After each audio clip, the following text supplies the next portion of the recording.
ঈদের নামাজ এক রাকাত দুই একদিন বছরে মাঝে মধ্যে কোনোদিন রুকু থেকে উঠে হাত তুলবেন বা রুকুর আগেই কোনো পড়তে হবে না, পড়তে পারেন মাঝে মধ্যে, মাসে দু মাসে একদিন। তিন রাকাত পড়তে পারেন, তবে এক রাকাতের হাদিস বেশি অনেক, এক রাকাত পড়বেন। হয়েছে বিতির এক রাকাত, তিন রাকাত বিতির পড়লে দুই রাকাতে বৈঠক করতে হবে না, ওই হাদিস জাল, একটা না। তিন রাকাত বিতির পড়লে নিয়ম ভিন্ন, প্রথম রাকাতে আলা, দ্বিতীয় রাকাতে কাফেরুন, তৃতীয় রাকাতে ইখলাস ফালাক নাস, একটা না, একবারে শেষে বসবেন।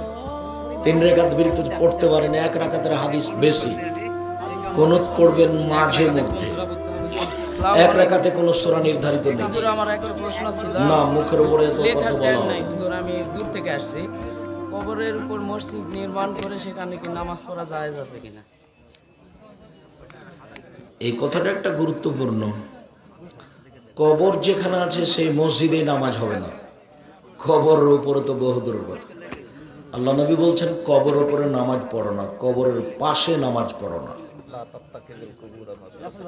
লা তাত্তাখিযুল কুবরা মাসাজিদ, তোমরা কবরকে মসজিদ বানায় না।